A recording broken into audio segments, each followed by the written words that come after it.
राधे राधे।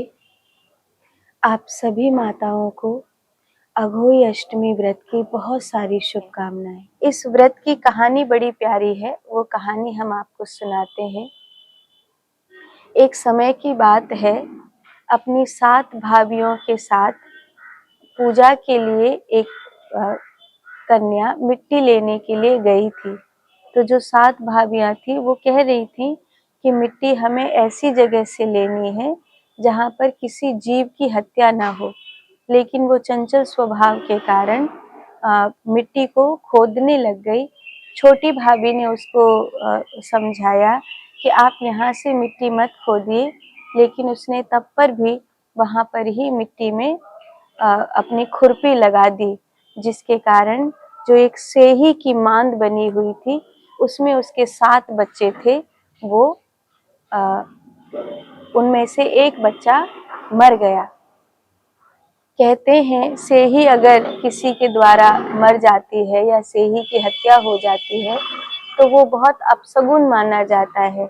जब ऐसा हुआ तो सेही का श्राप लगा। जब वह श्राप लगा तो उसकी छोटी भाभी बड़ी दयालु स्वभाव वाली थी, बहुत अच्छी थी। उसने उस सेही से हाथ जोड़ के कहा कि मेरी ननद ने कुछ भी नहीं किया है, जो कुछ अपराध है वो मेरा है, इसलिए मेरी ननद को इसका दंड न मिले, जो कुछ दंड है वो मुझे मिले, क्योंकि वो भोली है, वो कुछ भी नहीं जानती है। ऐसा कहने पर सेही का श्राप उसकी छोटी भाभी को लगा। बाकी की जो 6 भाभियां थी वो अपने अपने घरों में सुखी रहने लग गईं और उस लड़की का भी समय आने पर विवाह हो गया। वो अपने घर चली गई, लेकिन जो छोटी वाली भाभी थी उसके 7 बरस तक कोई संतान नहीं हुई। विवाह के 7 बरस हो गए हैं, कोई संतान नहीं हुई।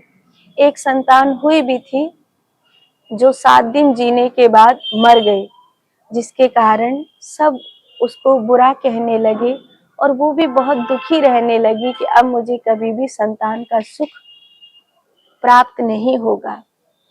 परिणाम ये हुआ कि वो एक सुरभि गाय की पूजा करती थी। तो एक दिन बड़ी दुखी थी तो सुरभि गाय ने उससे पूछा, तू रोज मुझे भोजन देती है, तू रोज मेरी पूजा करती है, तेरे आंसू मुझसे देखे नहीं जाते, क्यों दुखी है? तो उसने कहा, मेरे विवाह को 7 बरस हो गए हैं और मेरे कोई संतान नहीं है। एक बेटा हुआ भी था, वो 7 दिन जीने के बाद मर गया।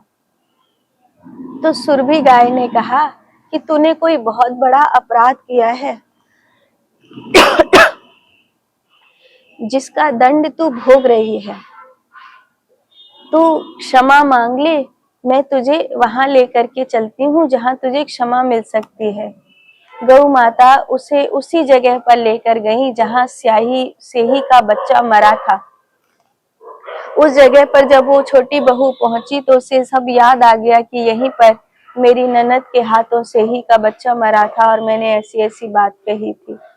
वहां पर उसकी ननद भी आ गई, उसने रोते हुए क्षमा मांगी। तभी एक छोटा सा गरुड़ पक्षी वहां पर उड़ते हुए आया। वो बहुत छोटा था, अभी अभी जैसे अंड से निकला हो, और एक सर्प उसको डसने के लिए आने लगा।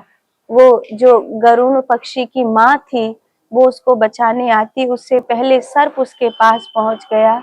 तभी उस सर्प से बचाने के लिए उसकी छोटी भाभी ने अपना हाथ लगा दिया और सर्प से गरुड़ पक्षी को बचा लिया। फलस्वरूप गरुड़ पक्षी की माँ ने उसको वरदान दिया कि बेटी, जो तू चाहती है तुझे वही मिलेगा। तूने आज मेरे पुत्र की रक्षा करी है, मैं तुझे वरदान देती हूँ कि तेरे पुत्र की रक्षा होगी। वो रोने लगी कि मेरे तो कोई पुत्र है ही नहीं, उसकी रक्षा कहाँ से होगी। तब उस गरुड़ पक्षिनी थी, उसने कहा कि तूने मेरी संतान की रक्षा करी है, यहाँ पर सेही रहती है, उसके बच्चे को किसी ने मार दिया था, तो उससे जाकर के क्षमा मांग ले, तेरे संतान हो जाएगी। वो वहां उससे क्षमा मांगने के लिए पहुंची।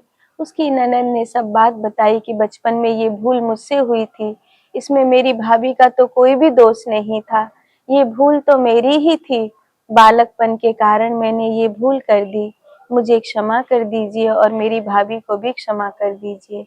से ही पक्षी ने उसको क्षमा कर दिया क्योंकि उसकी भावनाएं बहुत अच्छी थी। उसने फिर से सेही का घर बना दिया, फिर से उसके बच्चों को सुरक्षित कर दिया। जब वो अपने घर में आई, तब घर में आने के बाद उसके पुत्र हुआ। पुत्र होने के बाद उसके 7 पुत्र हुए। 7 पुत्रों की 7 बहुएं आई, तो उसने 7 कढ़ाई दान करी और ये व्रत संपन्न करते हुए अघोई माता से आशीर्वाद लिया। जैसे उसके 7 पुत्रों की माँ ने रक्षा करी, जैसे उसके 7 पुत्र और बहुओं के साथ उसका घर भर गया और उसकी सब प्रकार से खुशियां हुई, ऐसे ही हर एक माँ को उसकी संतान का सुख देने वाली अघोई अष्टमी के इस व्रत का जो पारण करते हैं, उनको निश्चित रूप से गणपति बप्पा का आशीर्वाद प्राप्त होता है। इसी शुभता के साथ कि आपको भी अघोई अष्टमी माता की कृपा प्राप्त होवे, ये कुछ बातें मैंने आपको कही। आप सबके कल्याण के लिए आप सभी को एक बार फिर से शुभकामनाएं। खुश रहिए, प्रसन्न रहिए। राधे राधे।